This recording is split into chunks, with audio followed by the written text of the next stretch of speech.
The Bandala system. The Bandala system was a system implemented by Spanish authorities in the Philippines that required native Filipino farmers to sell their goods to the government. The farmers were not in favor of this system and were not even offered fair market prices for their crops. What was the Bandala system?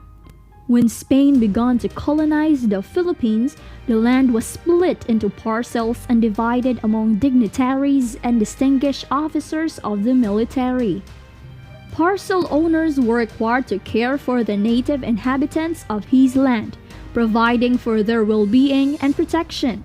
Within a short time, abuses became apparent and it was discontinued in favor of a new system in which the natives were required to pay taxes or a tribute to the government.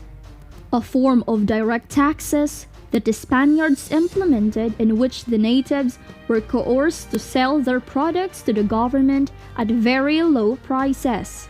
The repartimiento and Bandala systems were types of paid labor tribute that Philippine Indios were required to provide in addition to paying actual tribute in specie, or money in form of coins.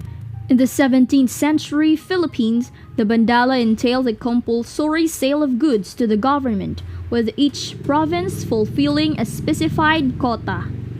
Individuals were meant to be paid by the government or by promissory note for labor and goods supplied under these systems.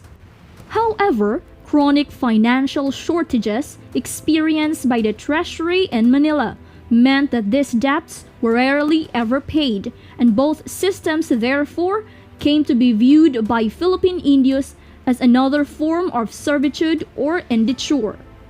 The Bandala systems operated on massive exploitation, corruption, and the manipulation of indigenous communities by indigenous principales and Spanish officials alike.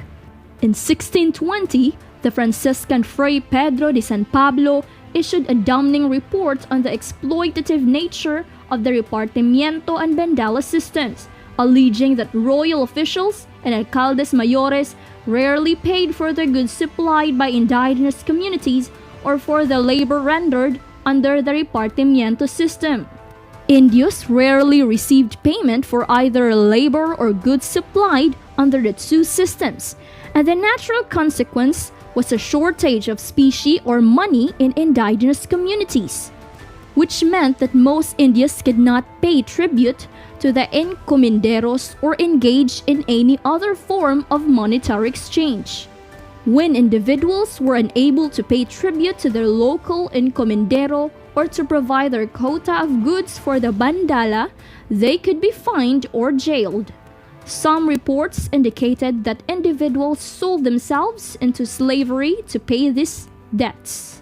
Meanwhile, corrupt local indigenous leaders often accepted payment in exchange for exemption from the draft. Indios were often pulled away from their fields at harvest time, and many died from overwork and abusive treatment at the hands of their supervisors. Don Diego de Villatoro wrote that the exploitation of the indigenous population under these systems had caused large numbers of Indios to flee into the mountains, abandoning the Catholic religion. To Villatoro, the only solution was to implement the numerous royal decrees issued since 1649, and he proposed that Indios be exempted from performing personal services or providing goods and supplies free of charge to the secular and religious officials in the provinces. A petition written in 1680 by a group of Pampangan principales suggested that the province had been depopulated from 8,000 tributes to 3,000 in just 15 years, most of the population having fled the province to avoid the repartimiento and Bandala systems.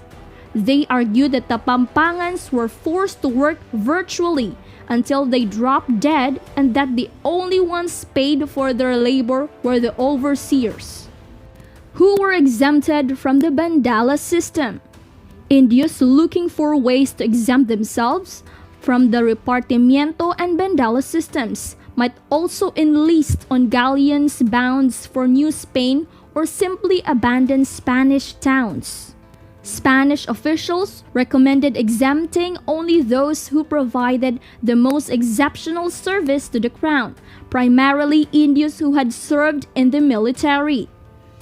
Furthermore, some Indios sought to be permanently exempted from tribute payments and the Repartimiento and Bandala systems because of their military records. The revolt against Polo and Bandala system, the Pampanga Revolt. The government then incurred a large debt on the Pampangas after its requisition and the rice harvests. The first Pampanga Revolt in 1585 was undertaken by native Kapampangan leaders against Spanish encomenderos due to abuses felt by the natives inflicted by the encomenderos.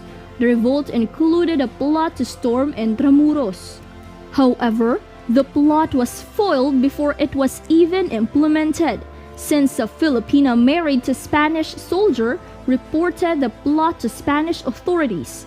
For their actions, the leaders of the revolt were ordered executed. The revolt ended when Magalat was killed by Filipinos who were hired by the Spaniards to kill him. In fact, the Bandala system has been another way for Spaniards to increase funds for wars against other European explorers. Because of this, the Spaniards' colonial rule in the Philippines have never been ended for a long time. Thank you.